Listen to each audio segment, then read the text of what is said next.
I descended in darkness. The Atlas shuddered around me as the winch cable lowered the crawler deeper into the Charlie Gibbs fracture zone. 40 tons of industrial mech built to walk the ocean floor, and right now it hung suspended like a toy on a string. I sat strapped into the pilot's seat, trying to keep my breathing steady while the pressure hull creaked and groaned with every meter we dropped. Through the reinforced viewport, I watched the sunlight die. It happened in stages. First, the brilliant blues faded to murky greens. Then the greens turned gray. Then everything went black, and I was alone in a metal coffin sinking into the Atlantic. My chest tightened. The familiar panic crept in at the edges, that feeling like the walls were closing in, even though I knew they weren't. Claustrophobia had been my problem since I was a kid, and you'd think after 6 years working deep-sea repair, I would have gotten over it. I hadn't. Every descent felt like the first one, like being buried alive in slow motion. I forced myself to focus on the instruments. The depth gauge read 700 meters and climbing. Water temperature had dropped to 4 degrees Celsius. The winch system showed green across the board. Everything normal. Everything fine. Except it didn't feel fine. The company had sent me down here 3 days after Trunk 7 went dark. Trunk 7 was one of the big ones, a transatlantic fiber optic cable carrying about 15% of all internet traffic between North America and Europe. When something like that fails, people notice. Stock markets get nervous. The company gets frantic. And guys like me get dropped into the deep ocean to fix it. I'd done cable repairs before. Splice work mostly. Sometimes a fishing trawler snagged a line or a submarine landslide buried a section. Standard stuff. But Trunk 7 had gone dark without warning. No seismic activity, no ship traffic in the area. Just offline, like someone flipped a switch. The briefing had been rushed. Get down there, locate the failure point, assess the damage, make temporary repairs if possible. If not, mark it for the heavy equipment and come back up. Simple job. Routine. So why did my hands feel clammy inside the control gloves? The Atlas jerked slightly as the descent speed adjusted. I checked the cable tension readouts, saw them fluctuate and stabilize. Outside the viewport, there was nothing. Pure black.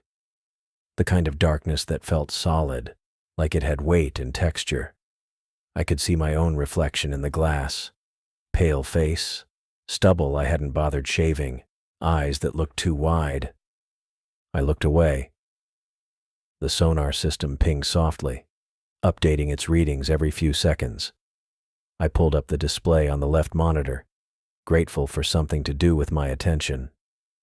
The screen showed the trench floor rising to meet me, still about 200 meters down. Topography looked rough. Lots of rocky outcrops and uneven terrain.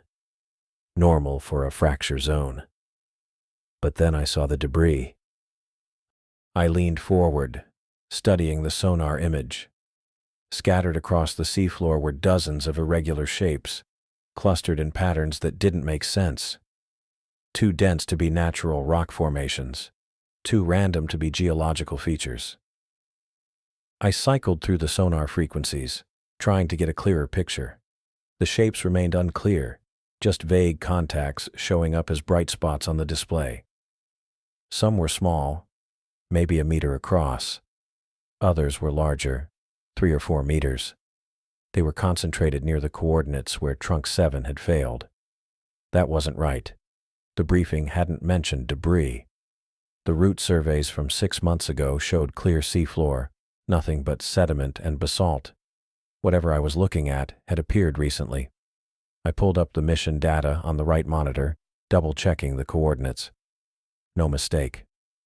Trunk 7's failure point was right in the middle of that debris field. A new thought occurred to me, one I didn't like. What if something hit the cable? A rockfall, maybe, or some kind of underwater avalanche. That would explain the debris and the sudden failure. But the fracture zone was geologically stable. The survey said so. The risk assessment said so. The Atlas jerked again, harder this time. I grabbed the armrests, felt the whole crawler sway on the cable. The depth gauge showed 900 meters. Getting close now. I tried to swallow, but my throat felt tight. The cockpit suddenly seemed smaller than it had 5 minutes ago. I could hear every sound. The hum of the life support system, the click of the control relays, my own breathing inside the confined space. Focus. Do your job. I ran through the post-descent checklist, flipping switches and checking systems. Hydraulics green, power plant stable, ballast tank sealed. The Atlas was ready to walk as soon as we touched down. The sonar showed 100 meters to the seafloor. I activated the external camera system, even though I knew it wouldn't show me anything yet. The monitors flickered to life, displaying 6 different angles around the crawler. All of them showed the same thing: black water, empty and featureless. 50 meters. I positioned my hands on the control sticks, ready to take over manual piloting once the winch released. The Atlas wasn't designed for precision work. It was a brute, built for rough terrain and heavy loads. But it was reliable, and down here, reliable mattered more than elegant. 20 meters. The sonar image updated again, and I saw the debris field directly below me. The contacts looked sharper now, more defined. I still couldn't identify what they were. Metal, maybe, or dense rock. Hard to tell without visual confirmation. 10 meters. The Atlas's feet broke through the last layer of current, and I felt the crawler steady. The winch cable went slack for just a second, then tensed again as the system compensated. Almost down. 5 meters. I watched the depth gauge tick down, my fingers tight on the controls. The sonar showed the seafloor rushing up to meet us. Then contact. The Atlas landed hard, both feet hitting sediment at the same time. The impact rattled through the frame, shaking everything that wasn't bolted down. I felt it in my teeth. The crawler settled with a groan of stressed metal, and then went still. We were down. I waited for the winch cable to detach, listening to the clamps release with a series of metallic clanks. The cable retracted upward, disappearing into the darkness above. Now I was truly alone, sitting on the bottom of the Atlantic in a 40-ton machine, 3,000 meters of ocean pressing down from above. The panic tried to surge again. I shoved it back. I hit the floodlight controls. 6 high-intensity lamps blazed to life around the Atlas's hull, cutting through the water like searchlights. The cameras suddenly showed me the world outside. A landscape of gray sediment and black volcanic rock, stretching away into the murk. Clouds of silt billowed up where the crawler's feet had landed, obscuring the immediate area. I gave it a minute to settle, then adjusted the camera angles to get a better view. The lights reached maybe 20 meters before the water swallowed them. Everything beyond that was just darkness. But what I could see was enough. The debris was real. Scattered across the seafloor in front of me were chunks of twisted metal, broken equipment, fragments of things I couldn't immediately identify. Some pieces were small enough that the current had half buried them in sediment. Others were larger, jutting up like monuments to something that had gone very wrong. I felt my stomach drop. This wasn't a rockfall. This was wreckage. I checked the mission coordinates again, triple-checking that I was in the right place. The numbers matched. Trunk 7 should be about 50 meters northeast of my current position, right in the middle of whatever had happened here. I pulled up the communication system, keyed the transmitter. Surface, this is Atlas. I've touched down at the coordinates, confirming debris field on site, requesting guidance. Static answered me. Not unusual. The acoustic modem took time to relay messages through 3,000 meters of water. I'd get a response in a few minutes, maybe longer if the surface team was busy. I didn't want to wait. I activated the Atlas's hydraulic systems, feeling the crawler come alive around me. The control sticks responded smoothly as I tested them, moving the arms through their range of motion. Everything felt solid. Good. I engaged the leg servos and took a step forward. The Atlas moved like it always did, slow, deliberate. Each footfall a calculated placement of weight and balance. The cameras showed me the terrain ahead, and I picked a path through the debris, trying not to step on anything that looked fragile or important. The silt clouds followed me, kicked up by each step. I kept the speed low, maybe 0.5 meters per second. No point rushing and breaking something. The sonar guided me toward Trunk 7's last known position. 40 meters, 35, 30. More debris appeared in the floodlights. I saw what looked like sections of pipe, bent and torn, a piece of framework that might have been part of a structure, something round and smooth that I couldn't place at all. 20 meters. I adjusted course slightly, moving around a large chunk of wreckage that blocked the direct path. The Atlas stepped over a smaller piece, and I heard the foot scrape against metal as it came down on the other side. 15 meters. The cameras showed me something new, a long, dark line cutting across the seafloor ahead. I zoomed in with the forward camera. There it was. Trunk 7. The cable lay exposed on the sediment, its armored housing visible under the lights. It was thick, maybe 15 centimeters in diameter, designed to survive decades on the ocean floor. Except right now, it didn't look like it was surviving much of anything. I brought the Atlas closer, moving carefully until I was standing about 5 meters away. Then I stopped and really looked at what I was seeing. The cable had been severed, not frayed, not abraded, not crushed by rocks or torn by currents. Cut. The end of the cable showed clean separation, the fiber bundles inside exposed where the armored layers had been sliced through. I'd seen cable damage before. It usually looked messy, ragged, like something had grabbed it and pulled until it broke. This looked surgical. I moved the Atlas's right arm, extending it toward the cable. The manipulator hand opened, and I used it to lift the severed end off the seafloor. Sediment fell away as I brought it closer to the forward camera. The cut was smooth. Too smooth. My hands started trembling again on the controls. I brought the Atlas to a halt and stared through the viewport at what the floodlights revealed. The seafloor looked like a graveyard. Whale skeletons lay scattered across the silt, their ribs picked completely clean. I counted 3 of them in the immediate area, maybe more beyond the reach of the lights. The bones stretched out in different directions, some half buried in sediment, others propped up against volcanic rock formations. They weren't fresh kills. These had been here long enough for the scavengers to strip every last bit of flesh, leaving only the ivory-white skeletal frames behind. I adjusted the floodlight angle and caught sight of more debris. Crumpled metal jutted from the mud at strange angles, pieces of what looked like old shipwrecks. A section of hull plating sat wedged between 2 whale ribs. Further out, I spotted what might have been part of a mast or boom, bent nearly in half. The metal showed heavy corrosion, orange-brown rust, coating every surface where the floodlights hit it. My hands moved across the control panel, activating the lateral cameras to get a wider view. The debris field extended in every direction.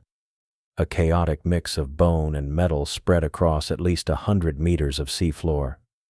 I tried to make sense of the layout, looking for any pattern or explanation for why so much wreckage had accumulated in this specific location. Then I swept the floodlights across Trunk 7, and everything else stopped mattering. The cable hadn't snapped from an earthquake or natural wear. Someone or something had tied the steel-armored line into massive, intricate knots. I sat there in the control seat, not moving, barely breathing, just staring at what the light showed me. The cable formed loops and twists that shouldn't have been possible. Trunk 7 was designed to handle incredible tension loads, built with multiple layers of steel armor over the fiber optic core. The damn thing could support its own weight across thousands of miles of ocean floor. Bending it took specialized equipment. Knotting it like this would require forces I couldn't even calculate. But there it was, right in front of me. Undeniable.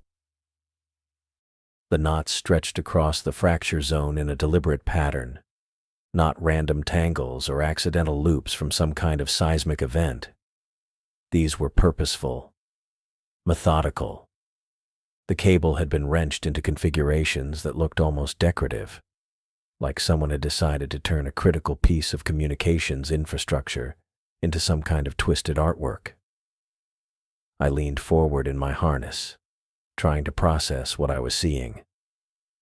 The closest knot sat about 10 meters from the Atlas's current position, a tight figure 8 that pulled the cable up off the seafloor by at least 2 meters.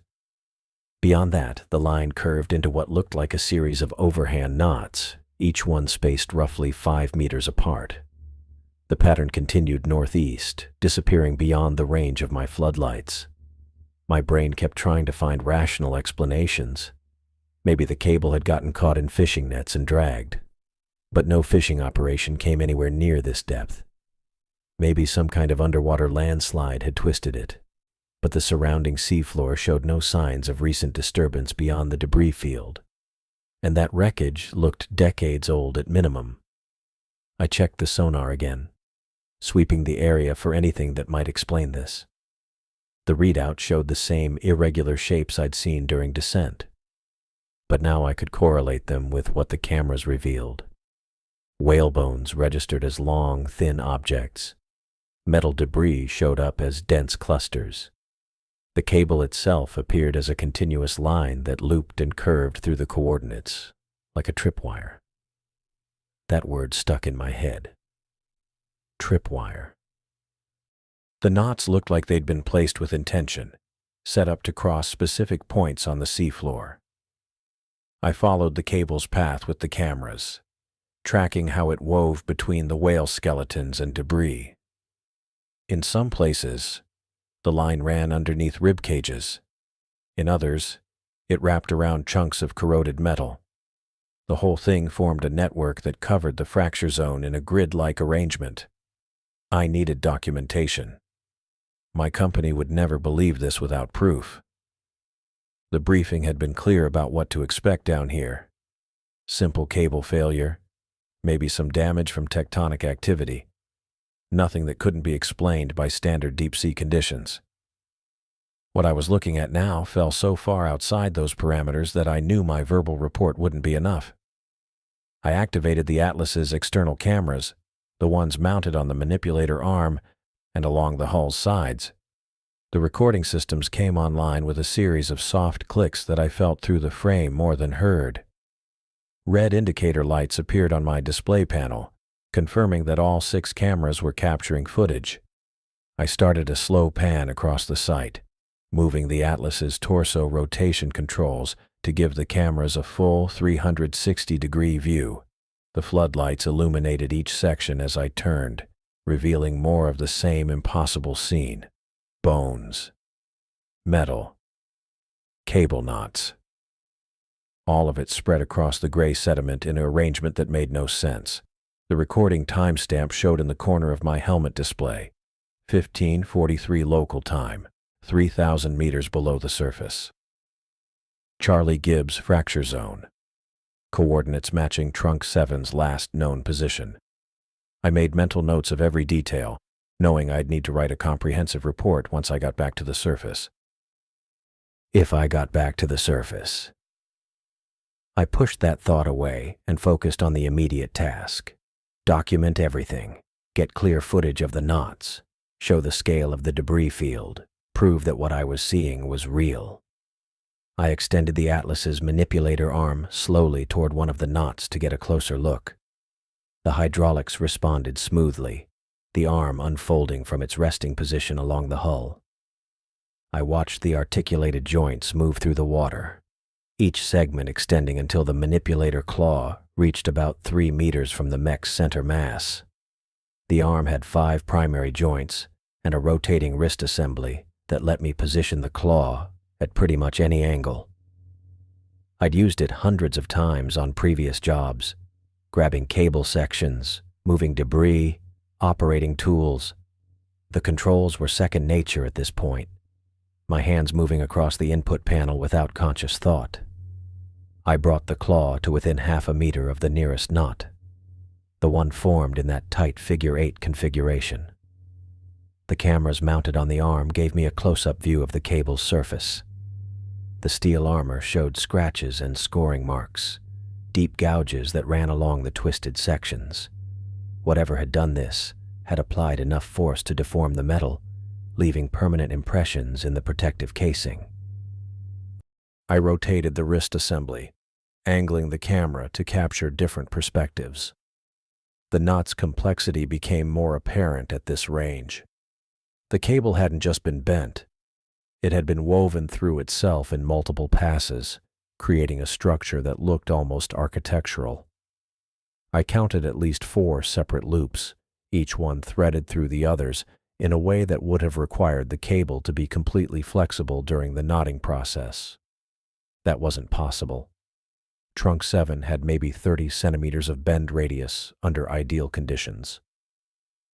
The loops I was looking at showed curves tighter than 5 centimeters in some places. As the arm reached out, I noticed the debris around the Atlas beginning to shift slightly in the water. Small pieces at first. A fragment of corroded metal near the mech's left foot rotated a few degrees, disturbing the sediment beneath it. I watched a section of whale rib that had been lying flat start to tilt upward, one end lifting maybe 2 centimeters off the sea floor. The movement was subtle enough that I almost missed it. But once I noticed, I couldn't look away. More debris began to shift. A piece of hull plating sliding sideways through the silt. Another bone fragment rolling in a slow arc. The displacements were small, incremental, but they were happening all around the Atlas in an expanding circle. I froze the manipulator arm's extension and pulled my hands back from the controls. The debris kept moving. The silt didn't just lift. It exploded upward in a massive eruption that swallowed everything. 1 second I could see the knotted cable, the whale bones, the debris scattered across the fracture zone floor. The next, my floodlights hit a wall of churning gray sediment so thick it looked like I'd driven into concrete. I yanked back on the lateral controls without thinking, pure reflex overriding training. The joystick jerked hard in my grip. My other hand flew to the torso rotation dial, twisting it counterclockwise to swing the Atlas's upper body away from whatever had just happened. The pressure hull groaned around me as the hydraulics strained to respond. Then the impact hit. Something slammed into the Atlas from below, a force so brutal it lifted all 40 tons of the crawler off the seafloor. My stomach dropped as the mech lurched upward and sideways. The viewport tilted at a sickening angle. I heard metal screaming against metal somewhere in the frame, felt the vibration travel through the control seat and into my spine. The cameras showed nothing but swirling sediment. Sonar pinged uselessly, the return signal scattering off a million suspended particles. I had no visual reference, no idea which way was up except for the gyroscope readout flickering on the main display. 23 degrees off level and climbing. My hand stayed locked on the controls, even though I had no clue what to do with them. The training simulations never covered this. Equipment failure, yes. Structural damage, yes. Getting hit by something 3,000 meters down in the middle of the Atlantic? That wasn't in the manual. The silt began to settle, just enough for the floodlights to penetrate a few meters. I saw motion through the murk. Not debris shifting in the current, but something massive and deliberate. Something rising. At first I thought it was another rock formation. maybe a volcanic pillar I'd missed on the sonar sweep. The shape moved too slowly to be anything alive, a dark mass ascending through the sediment cloud with the weight of geology behind it. But then the surface of it changed texture as it came into the light, and I realized I was looking at skin. Mottled gray-brown skin covered in patterns that matched the surrounding seafloor perfectly, ridges and valleys that mimicked volcanic rock down to the barnacle clusters. The thing had been lying flat against the ocean floor the entire time, right there, right underneath the debris field, maybe underneath the Atlas itself when I'd landed. I'd been sitting on top of it and never knew. More of it emerged from the silt. The body kept rising, wider than the Atlas's floodlights could fully illuminate. I caught glimpses of the edge of it disappearing into darkness on both sides, a living continent pulling itself up from the mud. The skin rippled as it moved, sections of camouflage patterns shifting and realigning like watching a projection screen change images. Then I saw the tentacles. They unwrapped from the rock pillars I'd logged on sonar earlier, the ones I'd marked as natural formations and dismissed. Except they weren't pillars. They were limbs, each one as thick as the redwood trees I'd seen in photos from California, coiled around actual volcanic rock and holding so still that sonar had read them as part of the geology. The suckers on the underside were the size of manhole covers, and as the tentacles peeled away from the stone, I heard the scraping sound travel through the water and vibrate against the Atlas's hull. 1, 2, 3. 4 tentacles unwinding on my left side. I twisted the torso rotation, swinging the cameras right, and saw more. 6, 7, 8. The bases of them disappeared into the main body still rising from the seafloor, thicker than the Atlas's entire frame where they connected to the central mass. I'd seen pictures of giant squid before, specimens that washed up on beaches, dead things measured at 30, maybe 40 feet long. The scientists called them rare, deep-sea mysteries. This wasn't that. This was something else entirely. Something that made those specimens look like bait fish. The creature kept rising, and I finally saw the head, or what I assumed was the head, a bulbous mass the size of a cargo container, with skin that rippled through camouflage patterns too fast for my brain to track. 2 eyes, each one easily a meter across, reflected the floodlights back at me with a flat, alien intelligence. The pupils were horizontal slits, black against dark amber irises that seemed to glow from within. A kraken. The word hit me like cold water. Not the myth, not the legend sailors told in bars, the real thing, the actual animal that spawned every story about sea monsters dragging ships into the depths. It was here. It was real. And I was sitting in a metal can 3,000 meters down with nowhere to go. The tentacles kept moving, uncoiling from the rocks with deliberate precision. I tracked them on the cameras, watching the tips snake through the debris field, weaving between whale bones and rusted metal fragments. They moved with purpose, not random thrashing or hunting behavior. Coordinated, intelligent. One of the tentacles wrapped around something I couldn't see clearly through the sediment. The limb tensed, muscle rippling under the skin, and pulled, hard. The cable net came up out of the mud like a nightmare unfolding in slow motion. Steel cables erupted from the seafloor in every direction around the Atlas, shedding sediment and debris as they snapped taut. I'd thought the knotted cable was just Trunk 7 damaged and tangled. I was wrong. It was a net, a woven grid of interlaced steel stretching across hundreds of meters of ocean floor, buried under just enough silt to hide it from visual inspection and sonar mapping. The kraken had laid a trap, and I'd crawled right into the center of it. The cables rose in a coordinated pattern, pulled up by tentacles positioned around the perimeter of the net. I saw it happening on 3 cameras at once, sections of the grid lifting in unison, edges rising faster than the center, forming a bowl shape with the Atlas sitting at the bottom. The steel caught the floodlights and reflected them back in harsh white lines cutting through the murk. I slammed my hand down on the leg servo controls, trying to get the Atlas moving, trying to drive forward or backward or anywhere that wasn't here. The hydraulics engaged with their usual hiss and whine. The front left leg extended, foot finding purchase on the seafloor. The net hit the crawler before I could take a single step.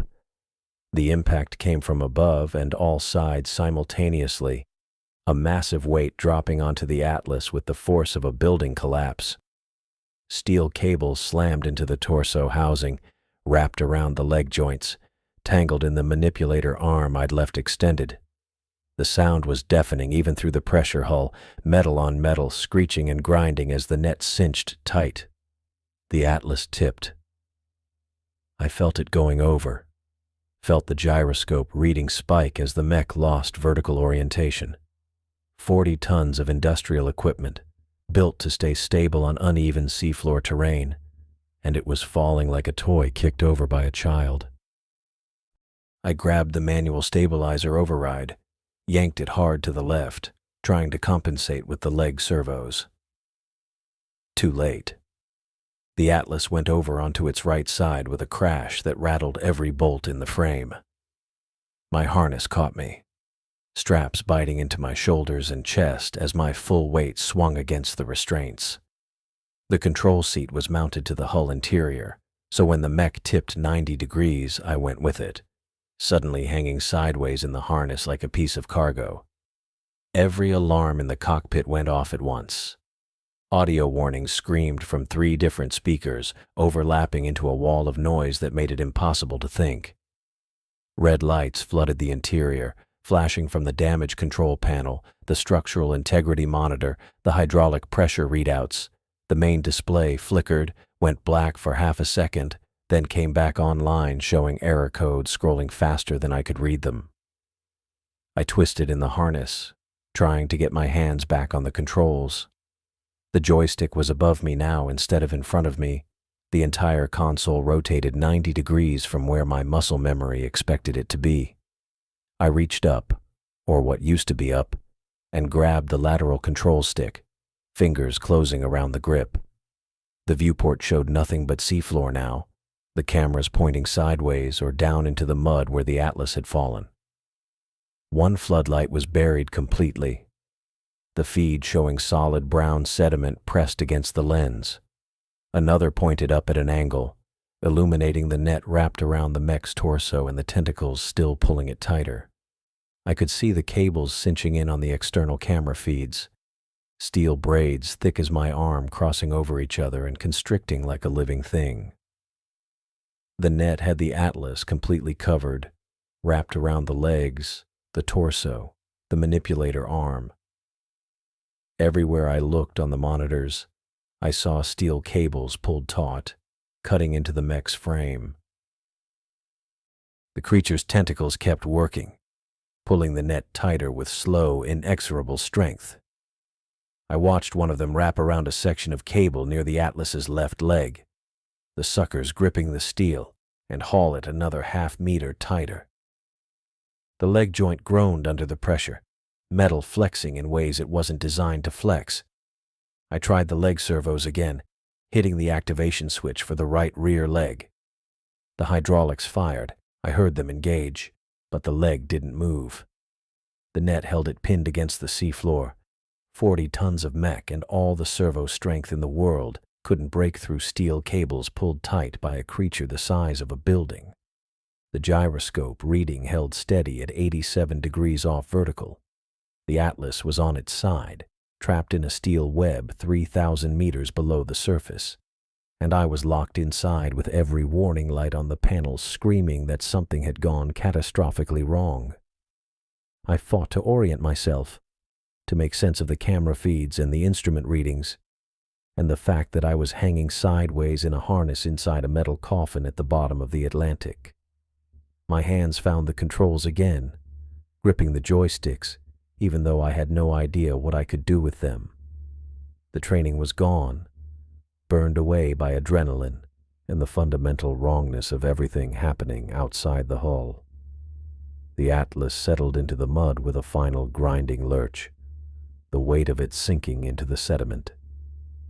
The net held fast, cables cutting into the frame. Through the working cameras, I could see the Kraken's tentacles still moving, still adjusting the tension, making sure the trap was secure. I was caught, completely trapped in the steel web, with a creature the size of a city block holding the other end. I yanked the controls hard left, trying to roll the Atlas upright against the cables. The hydraulic system screamed in protest, a high-pitched whine that cut through the cockpit and made my teeth ache. Nothing moved. The servos in the right rear leg fired, pushing with maximum force against the steel web, but the cables held firm. I could feel the resistance through the control sticks, that dead weight sensation when machinery hits something immovable. I tried the left front leg next, engaging the servo and pushing down hard. The mechanical joints groaned somewhere below me, metal grinding against metal.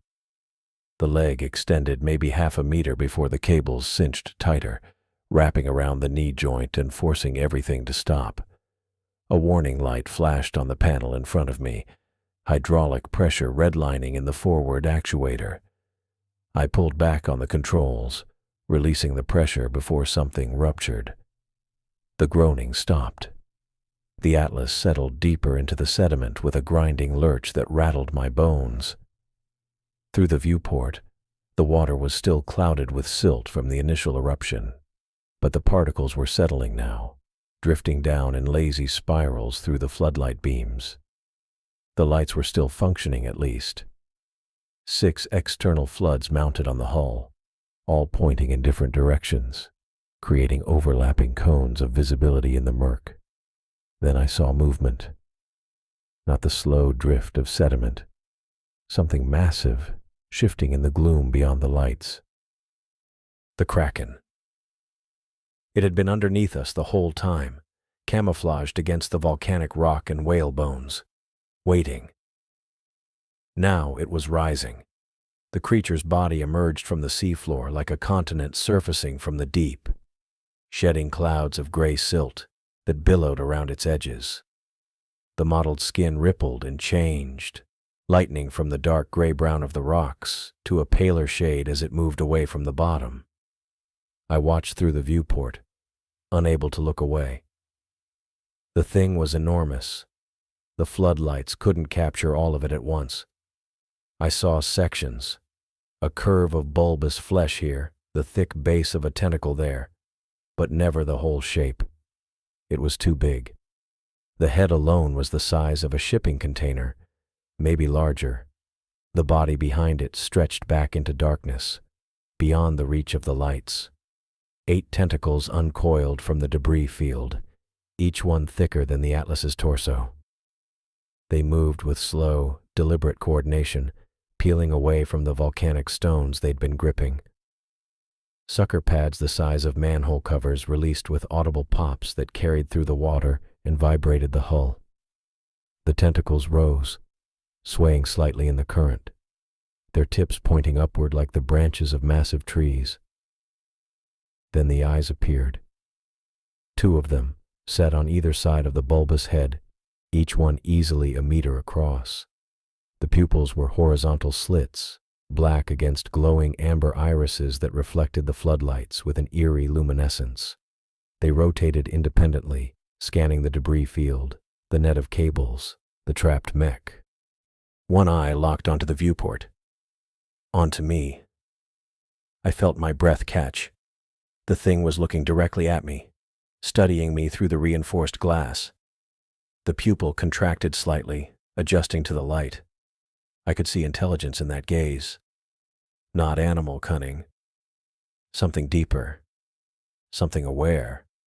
I expected it to strike, to slam a tentacle into the cockpit, or bring that massive beak down on the pressure hull. I'd seen footage of giant squid attacking submersibles before. Quick, Violent impacts meant to crack the shell and flood the interior. That's what predators did. They went for the kill. But the Kraken didn't attack. Instead, it moved closer with slow, measured precision. The tentacles adjusted position, two of them extending toward the Atlas while the others maintained tension on the steel cables. The water between us cleared as the creature approached, silt drifting away, giving me a perfect view of what was coming. The nearest tentacle reached the mech's left side, just below my field of vision through the viewport. I felt the impact through the frame. A dull thud followed by the scrape of suckers gripping metal.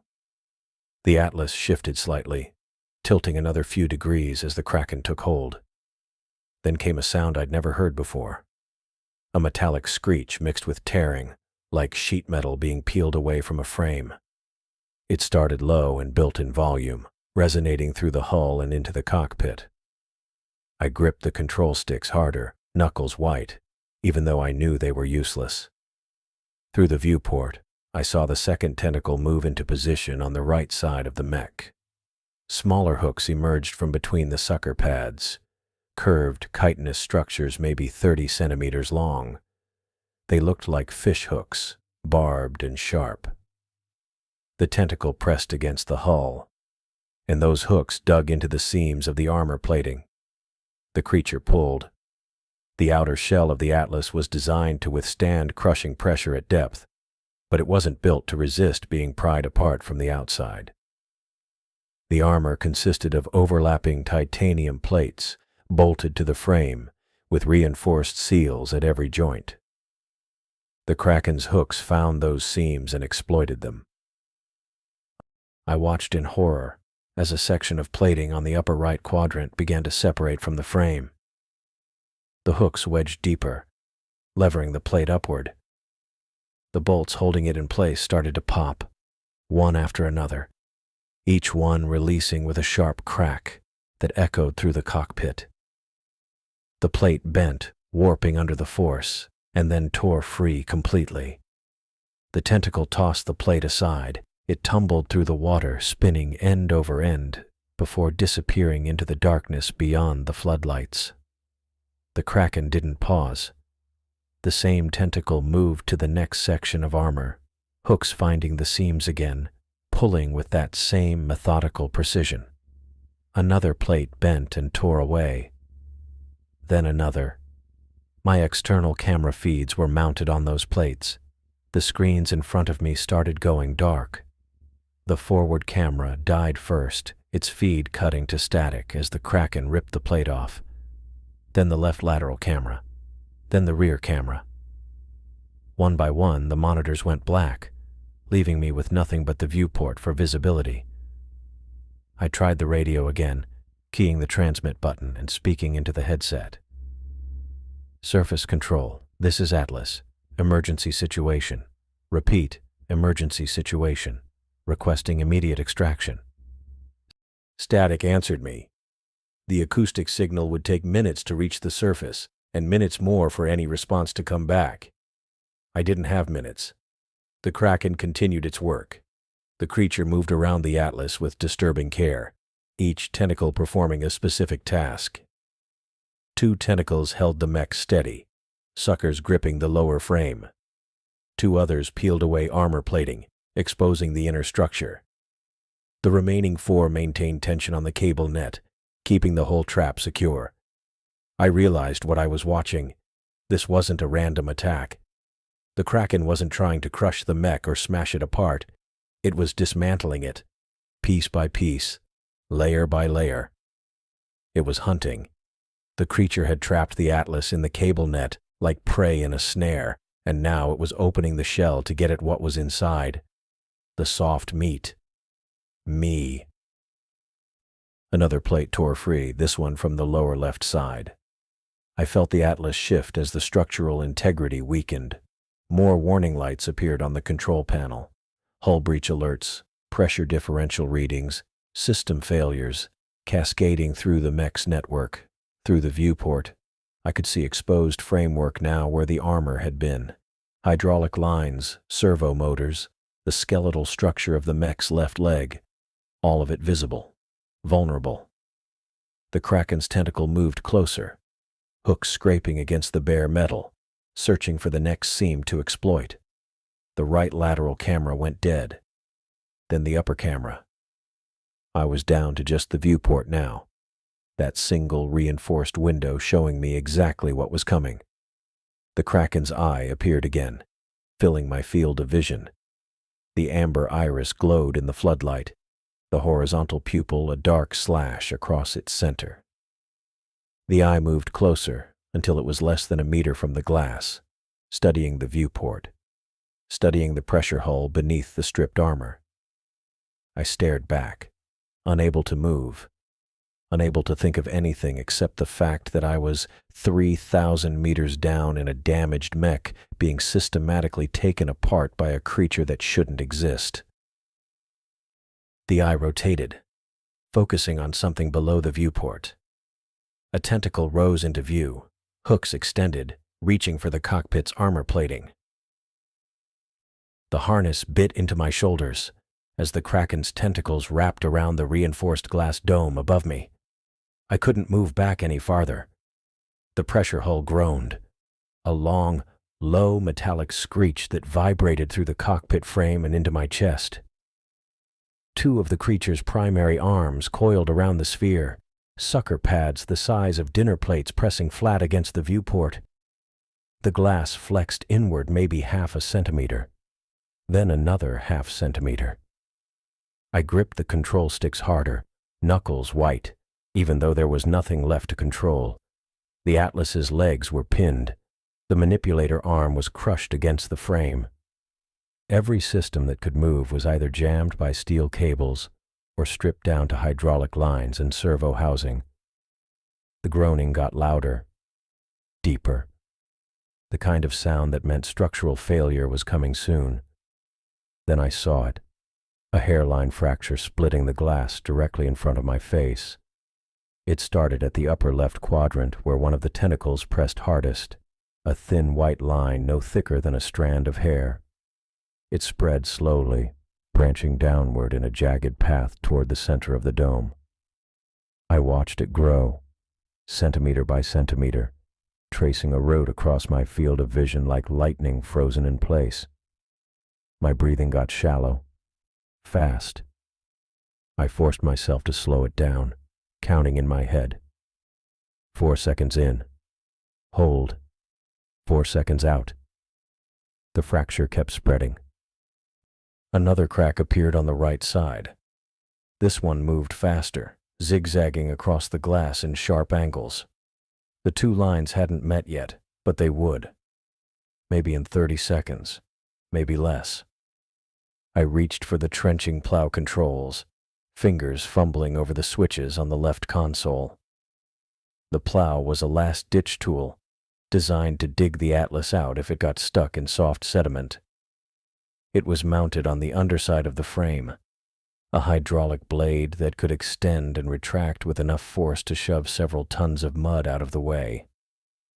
If I could get it deployed, maybe it would hit one of the tentacles holding the cable net. Maybe it would hurt the Kraken enough to make it let go. I flipped the activation switch. A yellow indicator light blinked on, then immediately turned red. The hydraulic pressure gauge didn't move. I toggled the extend command anyway, jamming the lever forward as hard as it would go. Nothing. The plow was completely jammed. The steel cables wrapped around the Atlas's lower frame had crushed the hydraulic lines or bent the blade housing past the point where the servos could move it. I pulled the lever back and tried again. Still nothing. The red light stayed red.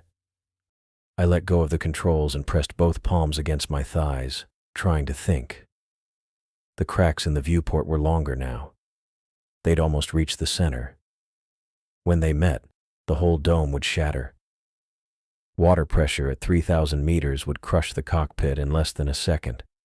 I wouldn't even feel it.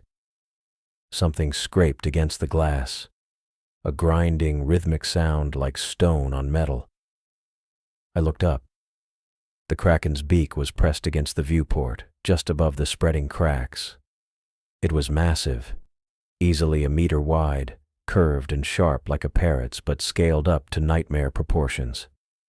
The upper and lower mandibles were dark gray, almost black, with ridged edges that looked designed for shearing through bone or titanium. The beak opened slightly, then scraped downward across the glass, carving a thin groove into the surface. I flinched back against the harness, even though there was nowhere to go.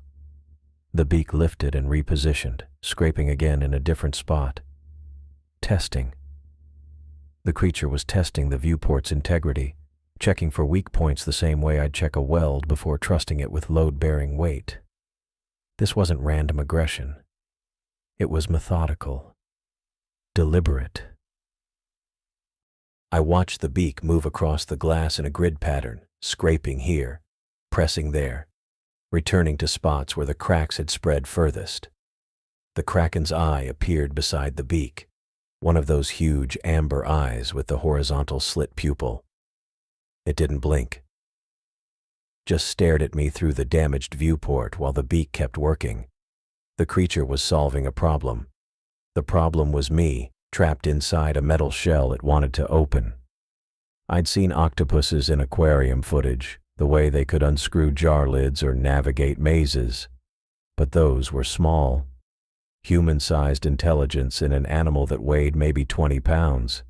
This thing was bigger than a commercial fishing trawler, and it was using the same kind of reasoning. It had laid a trap with steel cables. It had stripped the Atlas's armor plating by exploiting the seams. Now it was figuring out how to crack open the cockpit. My hands were shaking again. I shoved them under my thighs and sat on them, staring at the control panels like they might suddenly offer a solution. They didn't. Every screen showed red warnings or blank readouts. The radio was still spitting static. The external cameras were gone except for the one on the manipulator arm, and that feed showed nothing but mud and a tangle of steel cables. The depth gauge read 3,004 meters.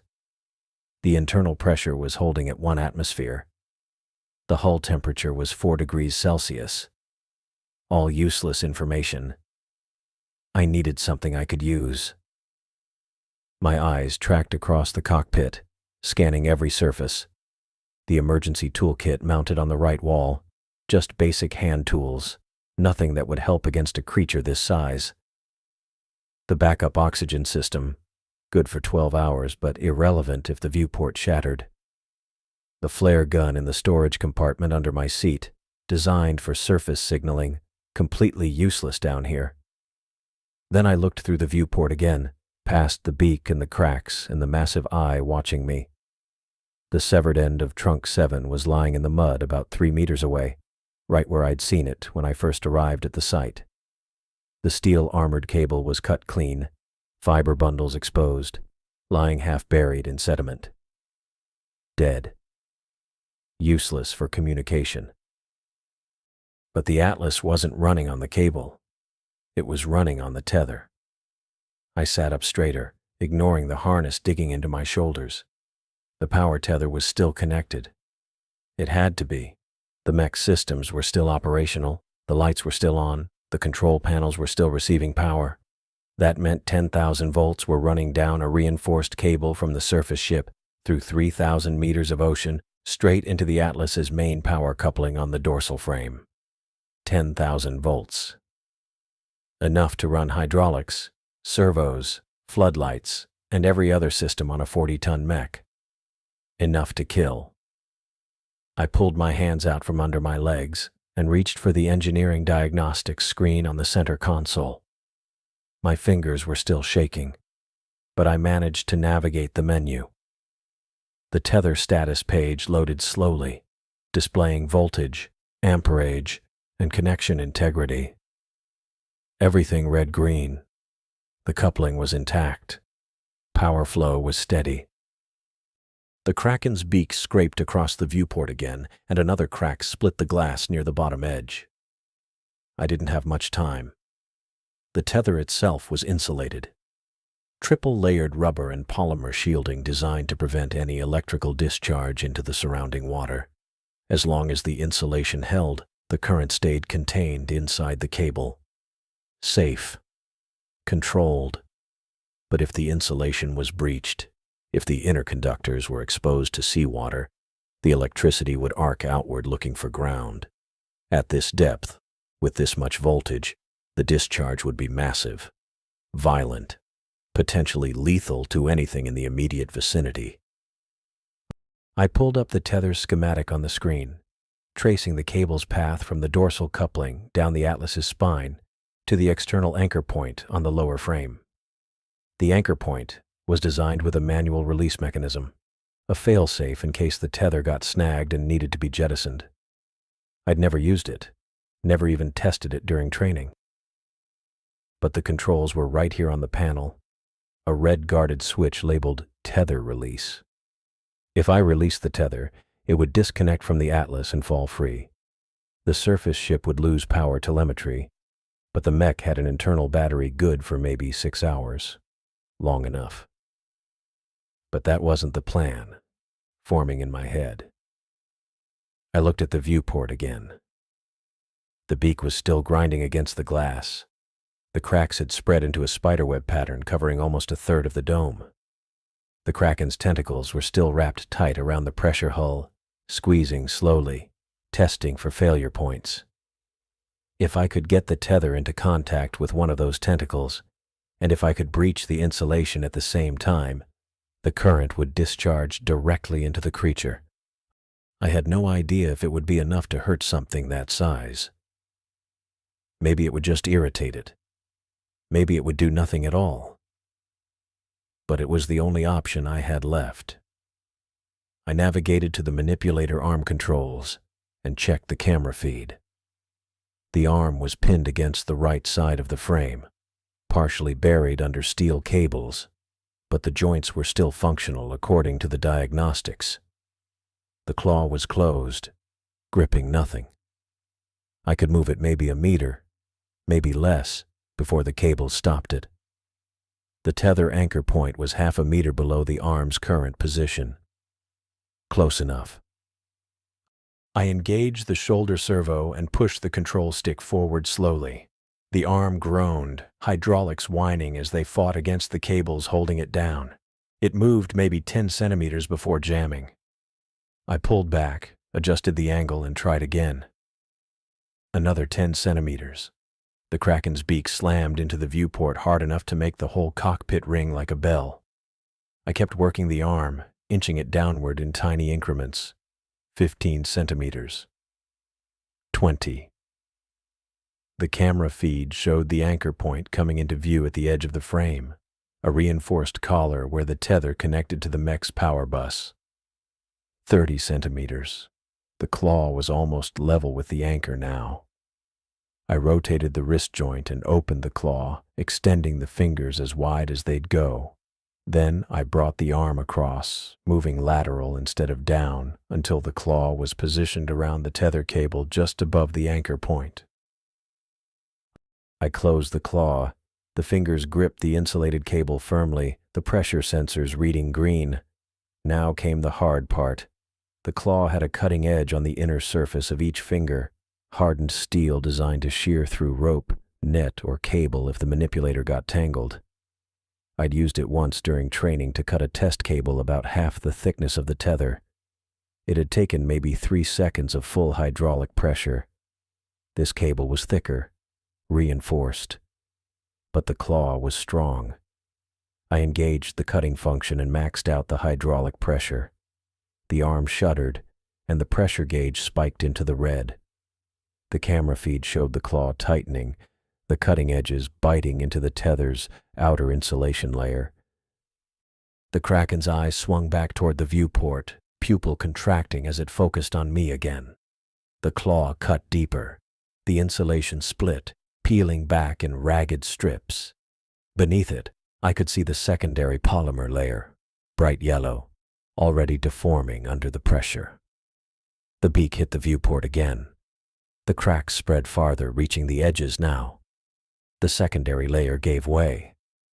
The claw cut into the inner conductors, braided copper cables carrying 10,000 volts from the surface.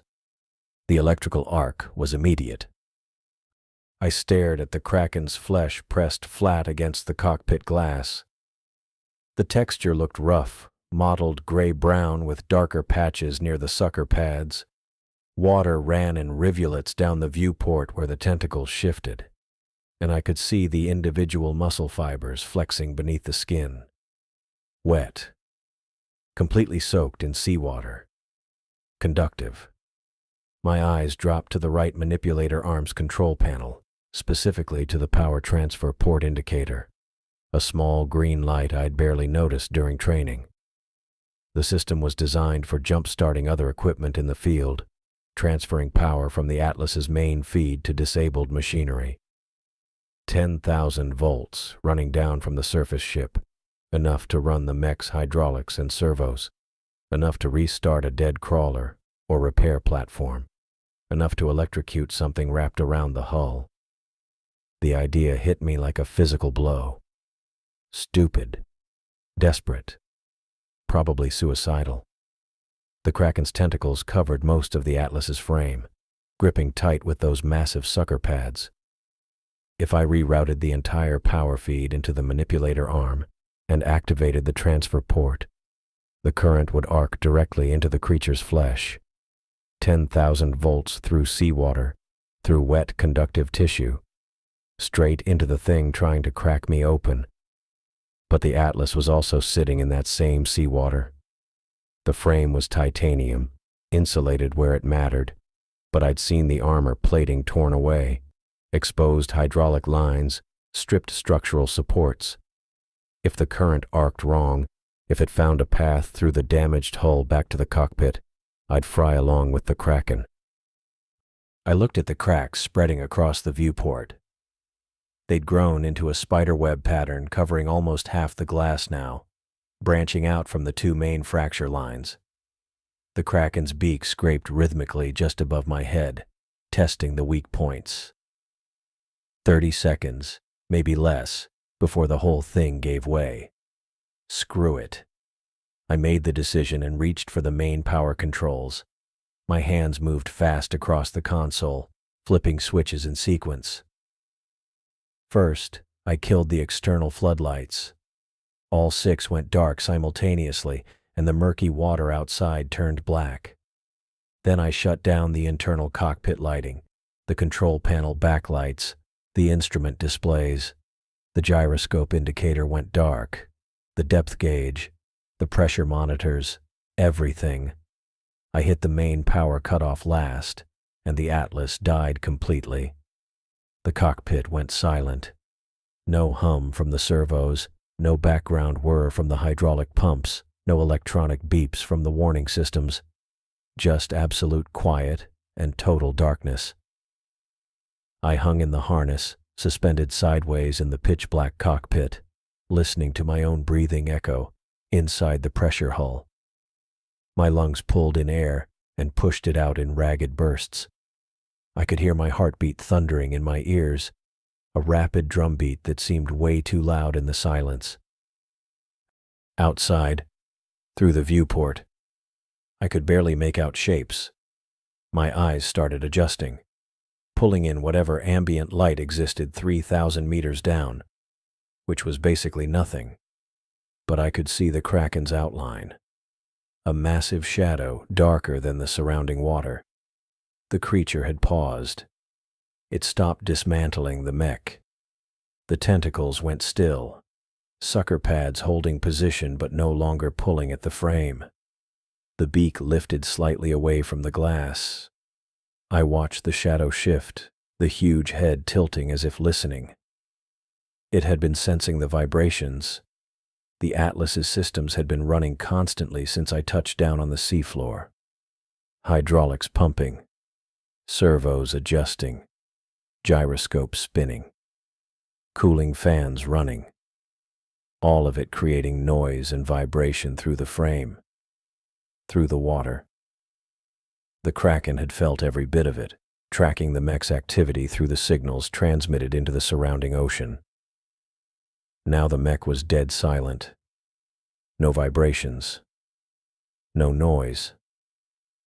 From the creature's perspective, the Atlas had just stopped functioning. I held my breath and watched the shadow move. The Kraken's tentacles spread wider, repositioning around the hull. Two of them slid along the frame, sucker pads gripping and releasing in sequence, testing for movement or response. The head moved closer to the viewport, and I saw the faint amber glow of one massive eye reflecting some impossible light source I couldn't identify. The pupil contracted into a thin horizontal slit as it focused on the cockpit. The beak descended again, moving directly over the viewport. The creature adjusted its grip, pulling the tentacles tighter and spreading them in a wider stance around the mech's frame. Better leverage. More pressure distributed across the hull. It was preparing for the final crush, the one that would crack through the reinforced glass and flood the cockpit with freezing seawater and 3,000 meters of pressure. I had maybe 10 seconds. My hands moved across the manual override panel in the darkness. I couldn't see the controls, couldn't read the labels, but I'd trained on this system for 2 weeks before the company certified me for deep-sea operations. Muscle memory took over. My fingers found the first switch, a recessed toggle on the left side of the panel. I flipped it up, hearing a faint click. That disabled the primary safety lockout. Next switch, center panel, larger than the others. I pulled it down, and the mechanical resistance told me I'd bypassed the automatic shutdown protocol. The third control was a rotary dial, and I turned it clockwise until it stopped. That rerouted the power feed, disconnecting it from the main distribution system and isolating it to a single output channel. My right hand dropped to the lower panel and found the manual override lever, a heavy mechanical switch that required both hands to operate under normal circumstances. I gripped it tight and pulled straight back. The lever resisted, held in place by a spring-loaded lock, but I kept pulling until I felt it click past the detent and lock into the open position. The entire surface power feed was now isolated and rerouted, bypassing every safety protocol the Atlas had. 10,000 volts running down the tether from the ship above, no longer distributed through the mech's systems, just sitting in the main line waiting for an output path. I reached for the manipulator arm controls and found the power transfer activation button. It was covered by a protective cap, a small hinged piece of plastic designed to prevent accidental engagement. I flipped the cap open with my thumb and rested my index finger on the button underneath. The Kraken's beak touched the glass directly above my head. I felt the contact through the frame, a dull scraping vibration transmitted through the titanium structure into the cockpit. The cracks in the viewport spread further, branching out in jagged lines that reached toward the edges of the dome. The pressure differential was building. The glass was failing. I pressed the button. The Atlas shuddered. Hard. The whole frame vibrated like a tuning fork struck at full force. I felt the feedback through the controls. The joystick buzzed in my grip, the lever trembled against my palm, and every metal surface in the cockpit hummed with residual current. The Kraken's body went rigid in seizure. I couldn't see it through the white glare, but I felt the change in resistance through the arm. The creature's muscles locked solid, every tentacle going stiff at once. Then the glow shifted. The white light took on a blue tinge, spreading outward from where the claw connected to the gill slit. The Kraken's entire body began to glow bright blue from the inside, like bioluminescence, but wrong. Artificial. Electric. The current was arcing through the creature's internal fluids, lighting it up like a neon sign. I could see the silhouette of its organs through the translucent mantle tissue, backlit by the electrical discharge coursing through every nerve and muscle fiber. The water around us boiled. Instantly. The temperature spiked so fast that the seawater flashed to steam in a massive explosion that blasted outward in all directions. The shockwave hit the Atlas like a freight train. The entire mech jerked backward, the cable net straining, and my harness dug into my chest and shoulders as the force tried to rip me forward. The Kraken's body rocketed away from the cockpit, tentacles trailing behind it, still glowing that eerie blue as it tumbled into the darkness beyond the white steam cloud. My head snapped forward. I tried to brace, but the angle was wrong. The cockpit tilted at 87 degrees, and my skull cracked against something solid. The edge of the control panel, maybe, or the harness mount. Pain exploded behind my eyes, sharp and immediate, and then everything went black. Awareness returned slowly, like surfacing from deep water. I didn't know where I was at first. Didn't know how much time had passed. My head throbbed with a pain that pulsed in rhythm with my heartbeat, centered just above my right temple. I tried to open my eyes, but the light hurt. Actual light. Not the floodlights, not the electrical arc. Something else. I forced my eyes open anyway. The cockpit was still tilted at a steep angle, maybe 60 degrees now instead of 87. The gyroscope was offline, so I couldn't confirm. The harness held me in place, straps cutting into my shoulders and waist. My neck ached from the awkward position. But through the cracked viewport, through the spiderweb of fractures that somehow hadn't shattered completely, I could see actual sunlight filtering down through blue water. Blue water. Not black. Not the absolute darkness of the deep trench. Blue. I blinked, trying to focus through the pain in my head. The light was diffuse, scattered, coming from above and spreading through the water in soft rays. I could see particles drifting past the viewport, bits of organic matter and sediment suspended in the current. The water had color again. Depth. Visibility extended maybe 20 meters instead of the 3-meter range of the floodlights. The Atlas was moving upward. I felt it now, the steady pull from above, the vibration of the winch cable reeling in. The mech swayed slightly as it ascended, rotating in a slow spiral. I looked at the control panel. Most of the systems were still dead, red warnings everywhere, but the winch connection indicator showed green. The surface ship had reeled me in. They'd hooked the cable back to the Atlas and started the extraction. I was being winched toward the surface. My hands were still on the controls, fingers locked around the joystick and lever. I released them slowly, flexing my fingers to work out the cramps. My right hand trembled. I looked down at it, watched the tremor, and couldn't make it stop. The adrenaline was fading now, leaving behind exhaustion and the dull ache in my head that wouldn't quit. The viewport showed more light with each passing second. We were rising fast, maybe 2 meters per second, based on the rate the blue was brightening. I tried to estimate depth, but had no instruments to confirm. Maybe 1,500 meters, maybe less.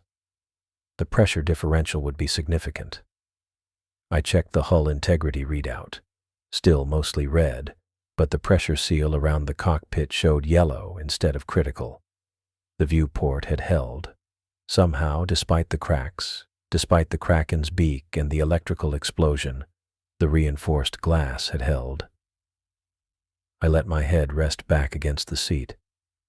The movement sent another spike of pain through my skull, and I winced, reaching up to touch the spot where I'd hit the panel. My fingers came away wet. Blood, probably, though I couldn't see it clearly in the dim light. I pressed my palm against the wound and applied pressure, trying to slow the bleeding.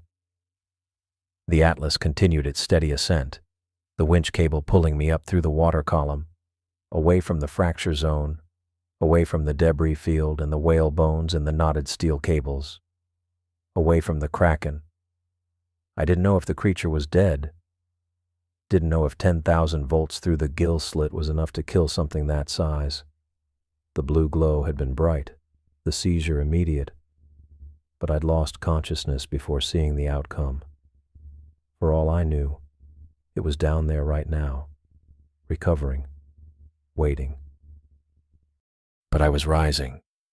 The cable held, the hull held, and the light kept getting brighter. I reached for the camera controls with my left hand, fingers moving slower than they should have. The panel was dark except for the red emergency power indicator, but I found the external feed switch by touch and flipped it. 3 of the 6 screens came to life, showing static first, then grainy footage from the cameras that hadn't been torn off during the Kraken's dismantling. The first screen showed the hull plating, what remained of it. Deep gouges ran through the titanium where the creature's hooked tentacles had pried the armor away. The second screen displayed the cable net, still tangled around the mech's legs but slack now, no longer under tension. The third screen made me stop breathing. Tentacles. Massive gray-brown tentacles wrapped completely around the Atlas's frame, coiled tight around the torso section and wound through the leg joints. The sucker pads, each one the size of a manhole cover, were pressed flat against the metal. I counted 4 arms visible on that camera alone, which meant there had to be more on the other side, out of view. The skin was mottled with darker patches, the texture rough and barnacled, and the whole mass was completely still. No movement, no flexing, no subtle shifts in position. The tentacles hung limp in the water, draped over the mech's frame like dead weight. I watched the feed for 30 seconds, then a full minute, looking for any sign of muscle tension or deliberate grip. Nothing. The arms swayed slightly with the motion of ascent, moved only by the current and the winch cable's pull, but showed no independent action. The Kraken hadn't released its hold. Even in death, the creature's arms remained locked around the Atlas, wrapped so tightly that the mech and the carcass were ascending together as a single tangled mass. I pulled my hand back from the controls and pressed it against the side of my head again. The bleeding had slowed but hadn't stopped. My fingers came away red and I wiped them on my coveralls, leaving a dark streak across the fabric. The headache intensified when I moved too quickly, a sharp pain radiating from the point of impact above my right temple. I looked back at the camera feed showing the tentacles. The arms were enormous, far larger than I'd fully registered during the confrontation. Each one had to be at least 9 or 10 meters long, maybe more, thicker than my torso at the base where they connected to the main body. The suckers varied in size, the largest ones concentrated near the center of each arm, the smaller ones tapering toward the tips. Between the suckers I could see the curved chitinous hooks that had torn through the Atlas's armor plating, retracted now but still visible as dark points emerging from the flesh. The mech shuddered slightly, a vibration running through the frame. I grabbed the control sticks on instinct, but there was nothing to adjust. The winch was doing all the work. The Atlas was just cargo now, hauled up like salvage with a massive corpse wrapped around it. I tried the radio again, more out of habit than expectation. The static was different now, less dense, with occasional breaks that might have been voices. We were close enough to the surface that the acoustic delay was shortening, but still too deep for clear communication. I released the transmit button and waited, listening to the hiss and crackle. I checked the external feed one more time. The tentacles were still there, still wrapped tight, still completely motionless. The Kraken's body was out of frame, somewhere below or behind the mech, but the arms told me everything I needed to know. The creature was dead. The electrical discharge had stopped its heart or fried its nervous system or done enough damage to both that it couldn't survive. I'd killed it with 10,000 volts routed through a manipulator arm designed for cable repair and light construction work. Then we broke through. The transition was sudden and violent. Water poured off the mech's hull in sheets. The viewport cleared, and I was staring at open air and gray sky. The Atlas swung slightly on the cable, then steadied. I heard voices immediately, shouting, calling out directions and warnings. Boots hammered on metal decking. Equipment clanged and scraped. I sat in the harness, hands still on the controls, and listened to the crew mobilize around the mech. Someone was yelling about the hatch, Someone else was calling for cutting equipment. A third voice, farther away, kept repeating the same phrase over and over, but I couldn't make out the words. The support crew worked fast. I heard them climbing on the Atlas's frame, heard the clang of boots on the torso plating, and the scrape of tools against metal. The hatch was on the left side of the cockpit, sealed from the inside by a manual lock I'd engaged during descent. I reached for it now, twisted the handle counterclockwise, and pushed. The hatch resisted, stuck or blocked, then gave way with a sudden pop of released pressure. Cold air rushed into the cockpit. I sucked in a breath and tasted salt and diesel fuel and something organic I couldn't identify. Hands reached through the hatch opening, grabbed my shoulders, and pulled. I unclipped the harness with my right hand, the left still pressed against my head, and let them haul me out. My boots hit the deck, and I nearly fell. Someone caught me, steadied me, wrapped something around my shoulders. A thermal blanket. The fabric was rough and metallic, crinkling when I moved. I stood there, gripping the blanket closed with one hand, and turned to look at the Atlas. The mech hung from the winch cable about 2 meters above the deck, water still streaming from every surface. The armor plating was gone from large sections of the hull, exposing the internal framework and hydraulic lines. The legs were bent at wrong angles, tangled in steel cables that hung loose and dripping. And wrapped around the entire frame, coiled tight and unmoving, were the Kraken's tentacles. The crew had stopped shouting. They stood in a loose circle around the mech, staring up at the massive gray-brown arms draped over the Atlas, like some kind of obscene sculpture. No one spoke. No one moved. I counted the tentacles from where I stood. 4 on the left side, visible from this angle. Probably 4 more on the right. 8 total, each one over 9 meters long, thick as a telephone pole at the base and tapering to points that still looked strong enough to crush bone. The suckers were clearly visible now, hundreds of them per arm, the largest ones showing serrated edges and the dark curved hooks I'd seen on the camera feed. One of the crew, a younger guy I recognized from the pre-dive briefing but whose name I couldn't remember, walked slowly toward the mech. He stopped about a meter away and reached out, hesitated, then touched one of the tentacles with his fingertips. He jerked his hand back immediately. "It's cold," he said. His voice was quiet but carried across the deck in the silence. Another crew member, older with graying hair and a weathered face, moved to the winch controls and started lowering the Atlas onto the deck. The mech descended slowly, the tentacles swaying with the movement but showing no independent motion.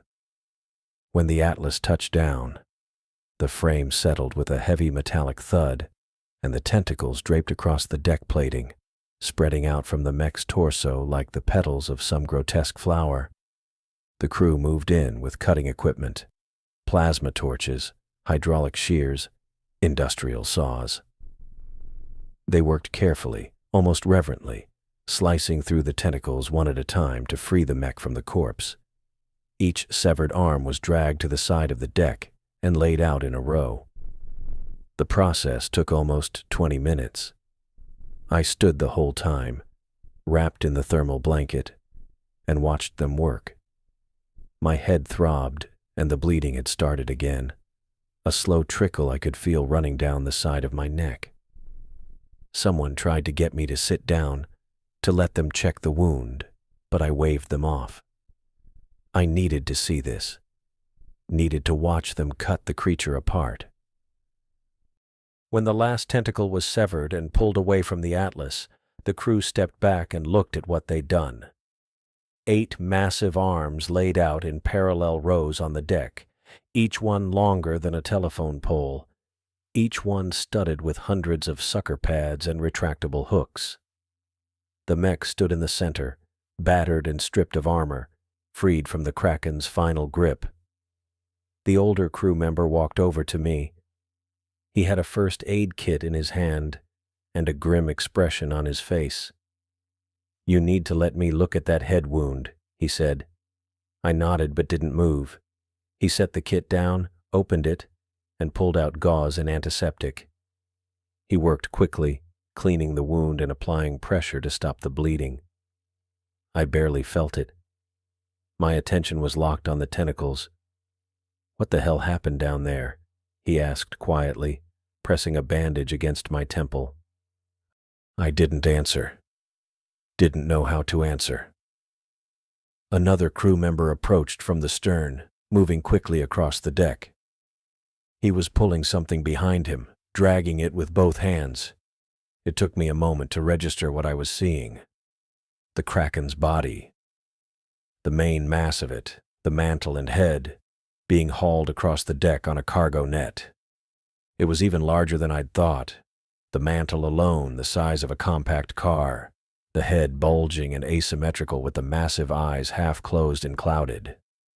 The beak protruded from the center of the tentacle crown, a curved black structure the size of both my fists together.